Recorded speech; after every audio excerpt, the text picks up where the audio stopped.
Is the MCU dead? Are Marvel movies and TV shows now trash? No, they're not. Let's take a look at it on this video from Bronzeville Comics.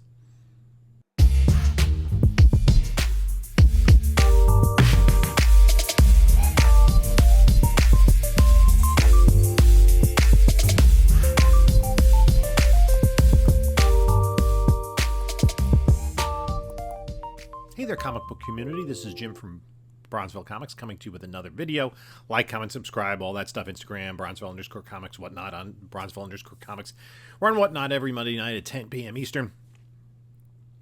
And there's a link in the description. If you sign up through there, you're not yet on Whatnot, get $10 off your first purchase, whether it's with me or someone else. And the... also, there's a link to my eBay page and my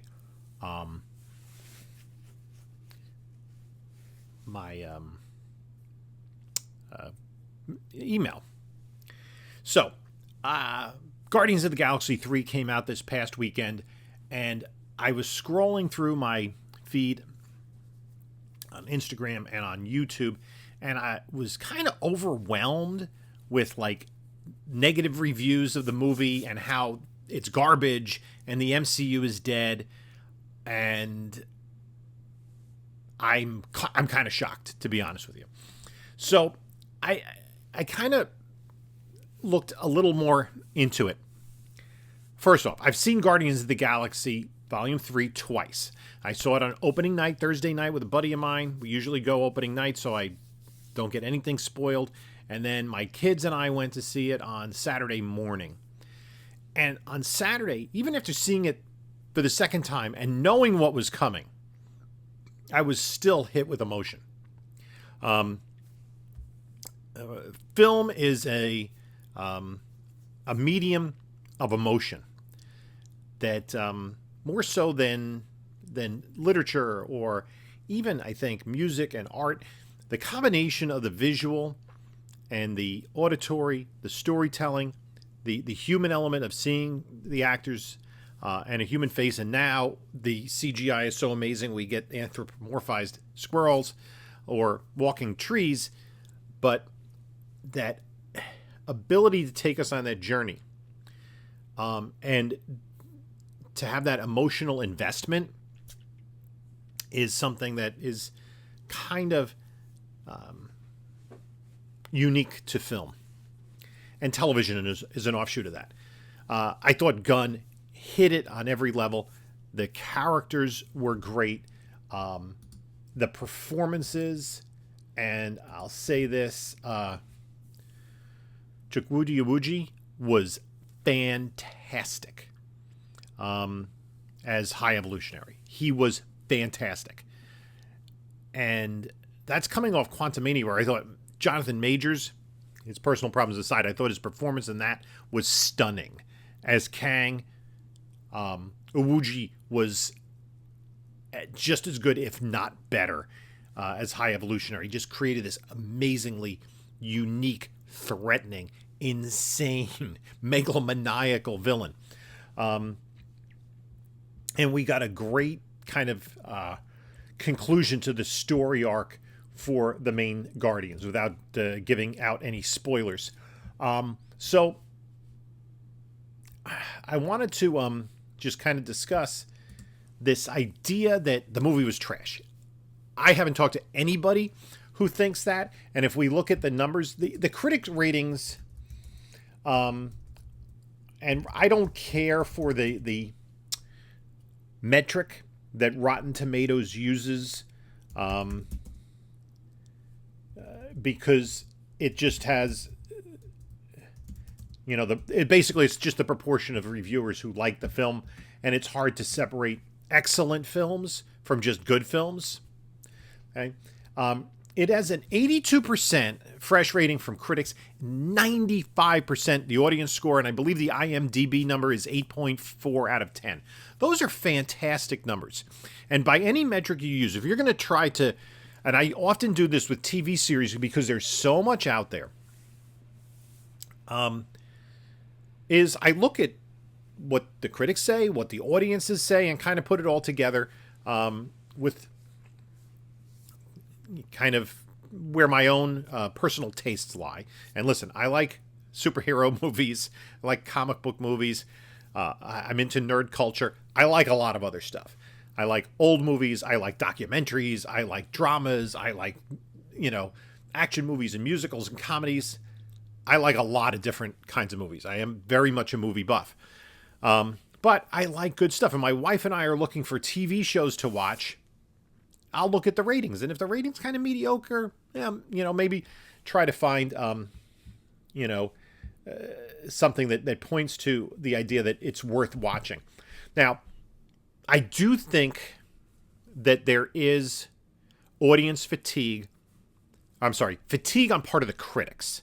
Critics like to see something that's new and different that they haven't seen before, right? And they can, by nature, be jaded about the content that they're watching. Oh yeah, another movie, superheroes blast off into space, blah, blah, blah, blah. I understand that. That being said, 82% is reasonably strong, and it's stronger than a lot of the other stuff that we've seen in Phase 4 of the MCU. So, just Guardians of the Galaxy, I'm not the only one who thinks this. Everyone I've talked to loved it. It was a great movie. It might be in my MCU top 10. And I don't think I'm alone in that opinion. We've come to really care about these characters and where their stories go and how they interact and the changes that we've seen with the characters over the course of the last decade in being in the 3 films and then obviously the collab projects and the Christmas special, etc. Much like Endgame, not quite as epic, but kind of seeing these stories come to a conclusion. The story arcs conclude. Okay, so by any sensible metric, and getting the opinion of more than just a handful of people, the movie was a good movie. So let's go on to the idea of the MCU being dead. Now, I'm looking at the overall domestic box office, and this is from Box Office Mojo. 2002, now, was the first year that the domestic box office in total for all movies went over $9 billion. It actually was the first time it went over $8 billion. 2001 was just short of $8 billion. And maybe not coincidentally, the number one box office release that year was Spider-Man. And it stayed pretty consistent. It reached $9 billion in 2002. It reached $10 billion in 2009. $11 billion in 2015. Right? Slow climb. And that's even with the increase in ticket prices, but it never went past $12 billion. So I think, prices went up a little bit. Audiences were probably dwindling some. That's up through 2019. 2020, domestic box office, $2 billion. 2021, $4 billion. 2022, $7 billion. So 2022 box office numbers are about where the box office numbers were in 1999. Fewer people are going to the movies. That's just a fact. We could talk about the reasons for it, but the fact is that fewer people are going to the movies, and you're talking about the same box office at the movies as in 1999. And ticket prices, believe me, when you're going to see Phantom Menace, you paid less for those tickets than you did to see a movie last year. Fewer people are going to the movies, no question about that. And it's kind of a similar situation to what we saw in the early 1950s where people preferred to stay home and watch TV. Pandemic changed the landscape. One of the things it did was it made people much more willing to stay home and watch content in the comfort of their own living room. Me, I prefer to go out, get out of the house, and see it in a contained environment with an audience. And fortunately, the theater that I go to, the Alamo Drafthouse, caters to people who want to watch the movie. I never, in going to see a major tentpole film on its first day of release, I don't think I've ever had a problem with anybody in the audience talking, texting. They say that they're very diligent about eliminating that, and they will remove people who violate that. I think the people that go there are serious. And you're also paying for food, and it's, the tickets are a little bit more expensive, but you get what you pay for. They also do a great job with a pre-show of, similar content, YouTube videos, old commercials, old cartoons. You go for the pre-show. It's a lot of fun. There actually, as I walked in, there was a video of Redbone singing "Come and Get Your Love," and so that is an aspect of the experience. If I'm at home, somebody in the house has something going on, and it interrupts me watching the movie. And also, it's a smaller screen. It's not a big screen. I like to be consumed. That's my preference.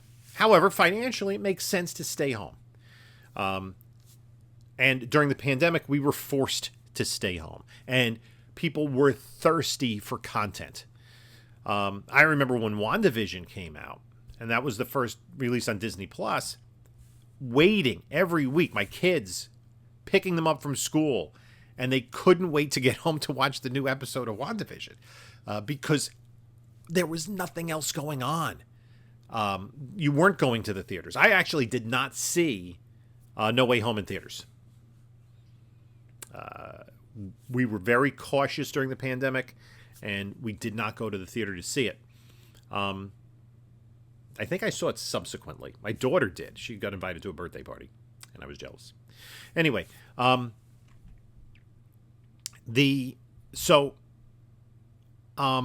people are staying home and watching streaming. Now, there was that boom in streaming around the beginning of the pandemic. And we've all known this is coming, that there are too many streaming services. People can only afford so much. Now, what we saw, and it's similar to the comic book boom, during that time, people whose incomes were stable and had not changed much. They weren't driving. They weren't putting gas in their cars. They weren't going out to dinner. They weren't going out to the movies.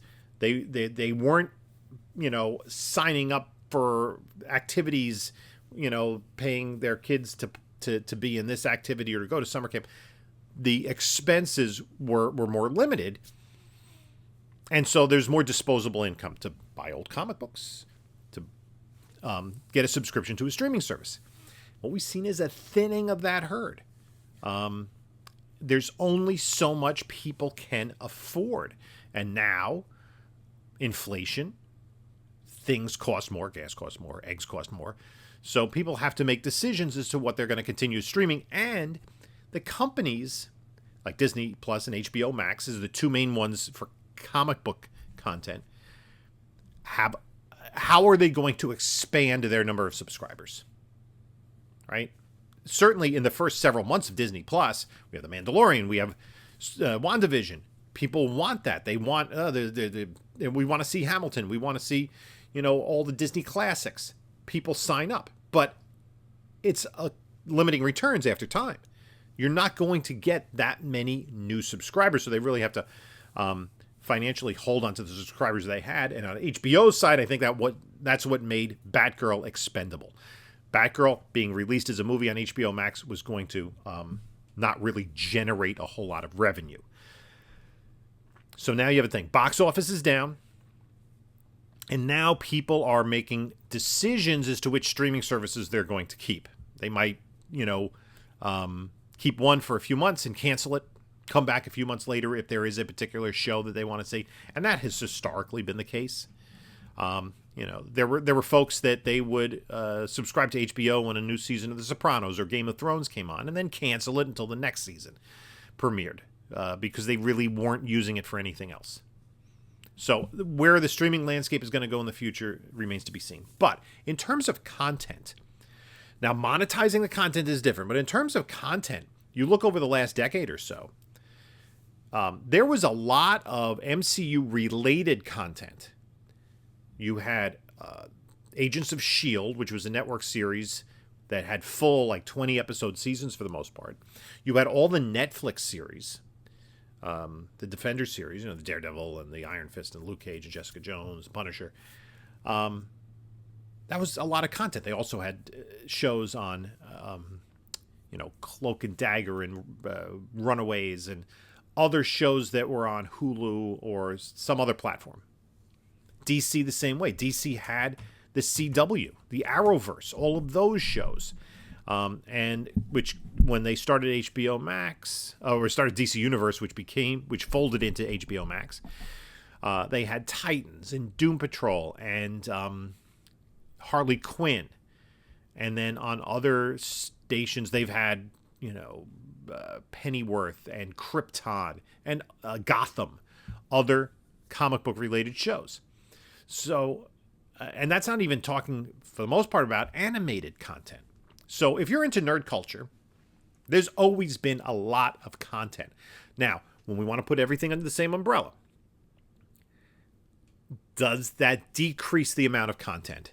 Like if you want to see all the DC stuff or all the Marvel stuff or both, Star Wars, there used to be a lot of content. I mean, you could watch the Arrowverse, 2-3 nights a week and get stuff. But those had limited ratings. And I think the ratings for those shows are below the number of viewers that HBO Max, Warner Discovery, and Disney Plus want on a regular basis for the shows they're putting out with larger budgets. So, is there fatigue? Yes. And now as we start to get back to normal lives, I know for myself, I'm going in a lot of different directions, right? Got work obligations, family obligations, want to spend time with friends, want to do other activities. During the pandemic, for months, there were no sports to watch. I'm a sports fan. The Olympics were postponed for a year. So there was really very little to consume. And so the openings that the streaming had became abundant. But there's two questions. How much content will viewers consume? And if we look historically over the last 15 years, since the start of the MCU, and we can even go back to the last 20 years, there's been a lot of content. But the audience has been fractured.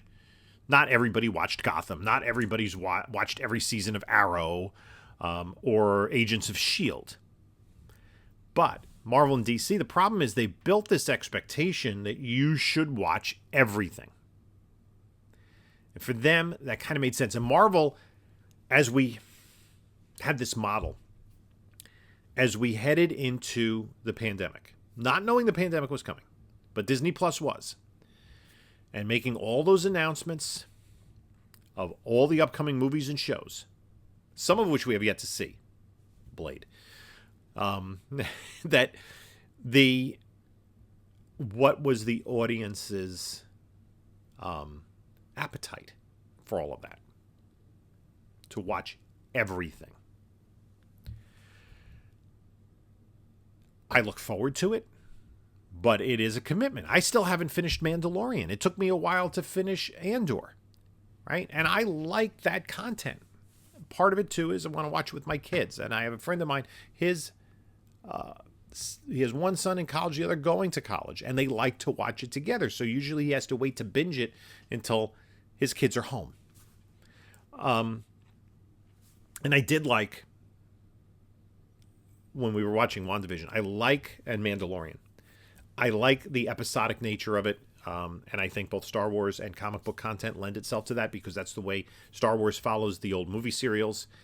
And, the MCU follows comic books, which are the serialized stories that you get one part of the story and then you have to wait a week or a month for the next part. I don't think the binge model works as well. And it doesn't build up anticipation in the story as much. That's neither here nor there. Is the quality going down? I don't think so. I think we did hit a little bit of a lull in the MCU because of the properties that have been developed. Historically, who are the biggest properties in Marvel? Who have maintained series for decades and decades and decades? Spider-Man, Fantastic Four, X-Men, Avengers, and underneath Avengers, the three main Avengers that have always had their own titles, pretty much, are Captain America, Thor, and Iron Man. We don't have Fantastic Four and X-Men yet. Daredevil's also been there for a long time. And then there's another group of maybe newer characters like Punisher, Wolverine, Moon Knight to an extent. But let's face it. The Fantastic Four, X-Men, Spider-Man, and the three main Avengers, that's who were on the Underoos. That's who the action figures were made of. And what they did is they went to secondary characters. And listen, I understand it. They were trying to diversify the storytelling by bringing in Ms. Marvel and Shang-Chi. And I thought it worked. I thought those stories were very well told, and making the MCU more international made it more interesting. But it's not the recognizable characters to everyone on the street. Everybody knows who Spider-Man is and Captain America. Everybody now knows who Black Panther is, and probably Iron Man to the same extent. On DC, everybody knows who Superman, Batman, Wonder Woman are. They know everybody knows who Robin is, right? Nobody knows who the Creature Commandos are, or the Authority, or Booster Gold, right? Or Peacemaker.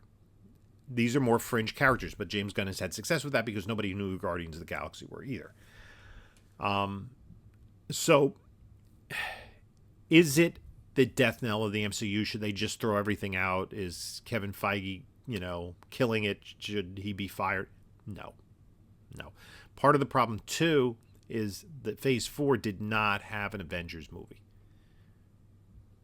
And I think it's those Avengers movies that kind of rally everyone together of all these different properties, and you're like, oh, wow, that's cool. That first Avengers film, when you finally got them all together after their own little solo movies, which were all good, fun movies. Well, maybe not the Hulk. But they were movies we anticipated. Back to the matter. Everybody that trashed Quantumania, if that movie, as it was, had come out 15 years ago, maybe right after Iron Man, a movie of that caliber and that storytelling, we would have been amazed. I think we're jaded in our expectations of what to get from these superhero movies. Can there be a formulaic aspect to it? Absolutely. But I do think that MCU's been good about exploring different genres and different ways of storytelling. WandaVision was different. Moon Knight was different. And long-term franchises. Okay. Long-term franchises, there tends to be a little bit of diminishing returns. The box office usually isn't as big for part 3 or part 4 or part 5 as it was for parts 1 and 2. But there are successful franchises that run for years and years and years because there's a built-in audience that wants to see it. It becomes a part of popular culture, and then there's a secondary audience that will see it as well. Fact of the matter is, as long as I can, I'm going to be at the theater first night for a Marvel movie. And I'll also be there for a DC movie, if at all possible. Let me know what you think in the comments below. Have you seen Guardians of the Galaxy, and did you like it? What did you think of it? You can disagree with me. You'll be wrong, but you can disagree with me. We all have our own opinions of what we think are good or not good in terms of movies and TV shows. That's fine. But people like this movie. If you don't like Guardians of the Galaxy, you're in the minority. But the problem is that social media pushes the negative. And if I I'm going to put the thumbnail of this video is going to be, is the MCU ruined or something like that, with me like, right, hanging my head, and that's going to get clicks. And that's going to be promoted through the algorithm because unfortunately, that's the way it is. It's a long-standing term in news. If it bleeds, it leads. The negativity unfortunately, people prefer it, and it gets pushed more by, seems to get pushed more by the algorithms. I don't know why. Maybe it's because that's what people want. Who knows? Let me know what you think about that in the comments as well. And maybe just the gripey old negative people are the ones who are more vocal on social media. People like the movie. Yeah, they'll say they like the movie, but they don't feel as though they have an axe to grind against it. You know, that somehow Chris Pratt's a terrible person, or, you know, Groot has done something horrible, you know, to people, or, you know, whatever their perceptions are. And sometimes the issues that people take with actors seem non-existent to me. You know, listen, if you want to have an issue with Ezra Miller or Jonathan Majors, fine. Some other cases, though, I really can't find reasonable evidence to support such a negative reaction. Anyway, let me know what you think in the comments below. In the meantime, you can take a look at a couple other videos here. And this is Jim saying, until next time, enjoy your comics.